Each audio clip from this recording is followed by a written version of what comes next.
Losing money in the stock market is something everybody who is in the stock market fears.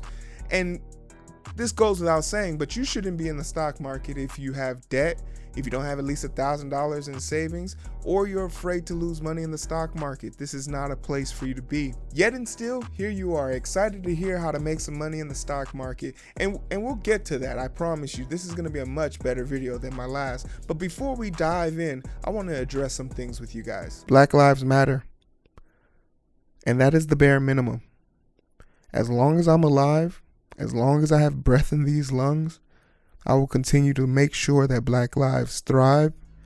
I will continue to make sure Black dreams grow. And I'll continue to use Black Lives Matter to snuff out any form of racism I can find. This is my promise to Black lives, because they matter.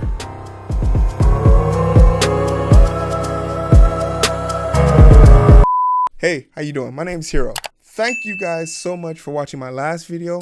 Based on the analytics, you guys really enjoy me talking about money, but I do want to address the fact that the very next video after that, as of recording right now, only has 9 views. Did you guys not see that video? Did you guys not stick around long enough to check out that video? Am I bitter? Yes. But will I give the people what they want? You know I will. As promised, in the last video, I was going to give you guys in this video how I made money. But not just how I made money. As a lot of you remember, $15.34 was all I had to get started with. This video is specifically designed for people who have less than $100 in their account, less than $50 in their account. Hell, less than $15.34. No, seriously, if you don't have $15.34 to put into this video, or this like livelihoods, just stop now. If you guys haven't noticed, this is an ongoing thing. I'm gonna keep trying to get you to quit, because that is just the facts. This is not meant for everybody. And if I can get you to quit now, I'll be saving you a lot of trouble and hopefully a lot more money than you're willing to spend. They're still here? All right, if you guys are still here, let's move on. But before we jump in, let's go over some housekeeping rules. One, you should definitely watch the first video. I put a lot of important things in that video that I'll be referencing in this video, and it might not make sense unless you're able to draw back from the other video. In addition, I have an Easter egg in that video that no one has found yet, which is kind of hurtful because I'm a big fan of searching for Easter eggs in my video. So maybe I'll make a contest out of it. There'll also be an Easter egg in this video. Find the Easter egg. Let's make this into a game. Hey, I gotta pay the bills somehow. If you guys don't have an account with either Robinhood or Webull, here are my links. They'll be in the description below. Sign up, get 3 free stocks once you fund your account. My favorite strategy when it comes to just making money is low risk, low reward. But the reward kind of compounds on itself and builds as you get better at using this strategy, making it a very simple strategy, but it's effective. And we'll be calling this strategy the IBB, aka this is a strategy that you do over a course of a long period of time. But full disclosure, I started using this technique when the market crashed 3 months ago.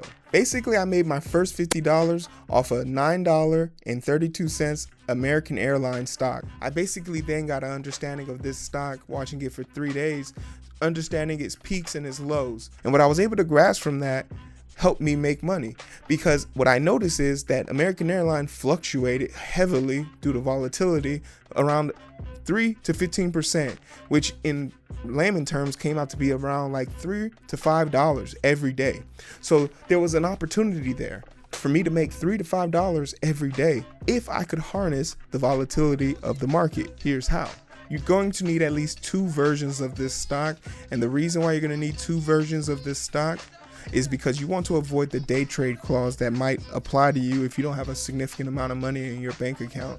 And you definitely don't have enough money in your banking account if you're watching this video because you're a beginner like I was, or still am. Yeah, what the f am I talking about? Hockey much? And if you're found to have broken this rule, I believe you'll get a 60 to 90 day suspension on your account. And then another thing you want to be cognizantly aware of is when dividend lock-in days come in. All information about dividend pay can be found on the company's page. Sparknope's version, dividend pay is basically money you get paid by the company for owning the stock. I know, crazy, right? You have 2 stocks, you're not doing a day trade, and you understand the fluctuation and volatility of your market. Let's get started. First things first is you want to cap your gains and your loss. What I mean by this is, How much money are you willing to make and how much money are you willing to lose? If for some strange reason you find yourself getting greedy, this is going to help you solve that, because by capping your gains, you'll be able to set a limit on yourself. And that word is super important, because the limit order is the best way to control your emotions. If you've done your research in advance, or in the beginning or in the end, you'll be able to say, this is my limit. And when you set these limit orders, you don't have to come back and check on it. It'll automatically do it for you. So remember that word. We'll revisit it later, but you have to set your tone. You have to set your pace. You have to know exactly how much you're willing to get and how much you're willing to lose. This is super important. Rule number 2 can be a combination of rule number 1, but it's kind of its own thing, is giving yourself breathing room. And I say this because you'll have this thing called your average low, which kind of dictates when you buy back into the market. You can make this the average of the last 3 days, or you could just make it $2 to $3 lower than what you bought the last stock at. Understand there is some negatives and positives to both these methods, but they're interchangeable, and don't feel you have to be compliant or stuck to one. If one offers you more of an advantage, take it, because that's an opportunity for you to make more money. So don't defeat yourself with that clause. It's okay to change your average low. But I know what you're probably thinking. All of this shit doesn't really make sense. I'm using words you don't understand because you refuse to watch the first video. And moreover, you're probably like me and you're a visual learner. So let me put some shit into perspective for you. I have a prediction that Uber is going to go to $10 today. I bought Uber last week at $7 and I own 2 stocks, making it $14 in my hand. I set my limit order at a very strict $10 even and walk away. That limit order to sell Uber will be triggered the moment Uber hits that price. Keep in mind, limit orders will not tell you when it's on the approach. The thing that you have to understand about limit orders, it allows you to set it and forget it, which makes it easier for you to follow your rules of not being emotional in the stock market. At some point around 10 a.m. in the morning, that stock actually goes through. The limit order goes in, and I now have sold 1 share of my stock in Uber for $10, which is super important, because immediately after I sell that stock, I turn around and buy a new one at a different limit order. And what limit order am I going to go with? Obviously, I'm going to take the average low of the last 3 days, but just for argument's sakes, we'll just say that on Monday, I once again went back at $7. And what do you know, at 13:30 it hits again. Uber stock price drops all the way back down to $7, and it triggers my limit order to buy Uber at $7. I now own my stock of Uber back at $7. This is amazing, because 2 things have happened. I now have 2 stocks once again of Uber. I also now have an additional $3 of buying power, and this is how it starts. This is the fundamental foundation of how it all begins. That $3 will continue to grow. Next morning rolls around, pre-market says something big's going down at Uber. So I don't hesitate. I readjust my IBB strategy and decide that, you know what? I think the market opening up at $9 is super impressive. So what I'm going to do now is set my limit sell for $12. And what do you know? Hit the money. Uber sells for $12 and I'm out of there. And this is great because I walk away. But before I walk away, you know what I'm about to do. I'm about to set another limit order to buy back Uber. Based on the trajectory that I have set down, I'm going to set my limit buy-in at $6. 3 hours go by and guess what? My limit buy back triggers and I get my Uber stock back, which is amazing because I now have my Uber stock back for $6. So now altogether my buying power is amped up to $9. But 20 minutes before the market opens up, Uber CEO goes out into a burning building and saves a baby and the market explodes. I mean, everyone's in love with this man. They're screaming, yes, save the baby, yeah. And Uber's pre-market opens up at $17. You want to ride this wave, but you got to be cautious. You got to be cool. You got to be collected. Don't get greedy. You're making enough money right now. Just go for $2 extra. You end up getting the $19 mark. You sell Uber at $19 with your limit order, and you know damn well what you got to do. Turn around and set a limit buyback. But for how much? You're feeling kind of nervous. You're not really sure what you should do, but then you look at the news and you're reading another article and you find out that somehow, some way, in a time paradox, baby Trump was sent back into the past, which is really the future. He was then rescued by the CEO of Uber. And because the CEO of Uber saved Donald Trump, we now have a president in 2020. End of time paradox, and the world is collapsing on itself. We then reinvent the wheel and we meet ourselves right back at this very moment. Headline reads, Uber CEO for 2020. And the stock price drops all the way down to $6. And you buy back right then and there because you just made $13 on the day. Don't think too much about it. Remember, your gimmick still works. Uber's at $6. You set a mediocre to normal range. Let's say you want to set a limit order to sell Uber at $10. You're at 6, you walk away. Turns out everything worked out okay. You do get your limit order to sell Uber at $10 and you walk away. But not before you set that limit order to buy it right back.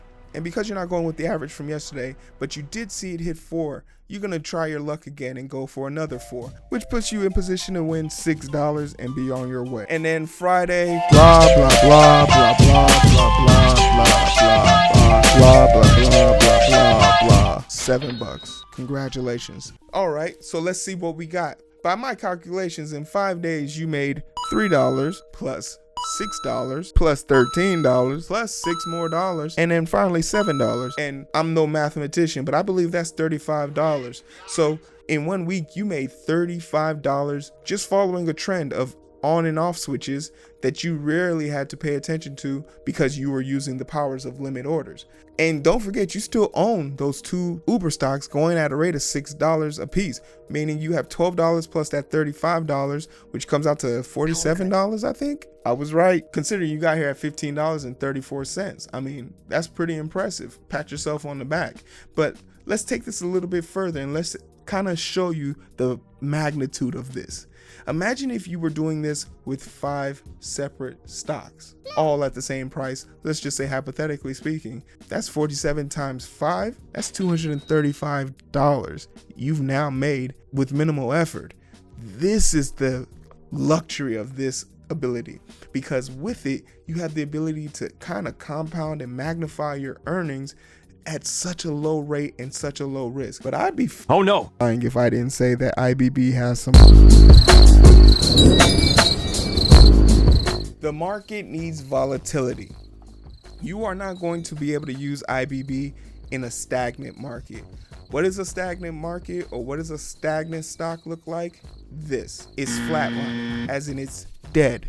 These peaks, valleys, hills, they are all super important in you making money and being able to identify when best to make money. Another thing that you'll have to do, if you don't know how to properly keep tabs on your stocks, you'll quickly find yourself accidentally missing limit orders or setting wrong limit orders for different stocks. Another thing, it's slow as there's so many other ways you can make money in the stock market. Trust me, I've done it.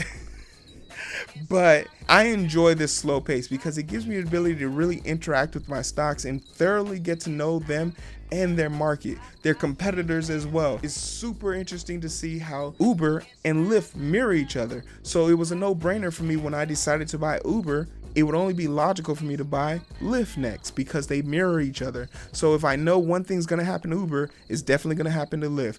Therefore, that's 2 opportunities for me to make money at the same time.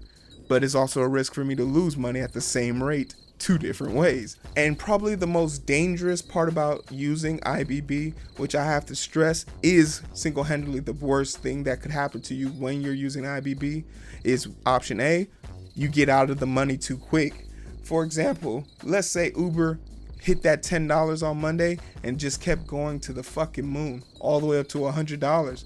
Because my limit order was set at $10, I've now only made $10 out of the $100 I could have possibly have made. Once again, low risk, low reward. I'm willing to walk away at that point because I only came into the game, I believe, with $7. So my $3 profit was more than enough for me. But the opposite in reverse can be said for this when you buy back. because when you're buying a stock back, you're buying it on a downtrend. If Uber CEO decides to use the N-word and it goes all the way to zero, then that means you've lost all your money because of a racist, which sucks. But for what it's worth, if someone told me they were going to pay me $47 just to look at my phone for 15 minutes every morning, I'd do that. And here I am telling you how you can do that now. So I hope this information was useful. I hope this kind of works out. And guys, I get it. All the Chads, stop messaging me. Stop patronizing me. Stop trying to denigrate me. Like, the stock market bros are some of the worst people you will ever meet on the internet, because they berate you as if, what? You don't have $10,000 in your account? You're a fucking scrub. How do you even go to breakfast in the morning? Like, hey, Chad, I get it. I don't have a six-pack. I have a comic book character that I love to death. Her name is Zemi Lola. She's a great character in this comic book that I have. It'll be in the description below. I don't drive a fast car. I don't have a flashy haircut. But what I do have is $15.34. And somehow, some way, even though my name isn't Chad, I found a way to make money in the stock market. And I hope this video helped you do it too. Let me know what you think about the steps. And in 1 week, put down what you gained and hopefully what you didn't lose in the stock market. Let me know about your experience using IBB. Like, share, subscribe, hit the bell. Make sure you hit the bell. It helps me because, you know, YouTube hides everything in the algorithm. Help me beat YouTube's algorithm. You know, they always trying to stop me. They trying to hold me down, but can't nobody take. What's the name of that song? I don't know how the song goes. Finish, sing it with me, guys. Can't nobody take my shine. Can't nobody hold me down. Oh no, I got to keep on moving. I like the remix better.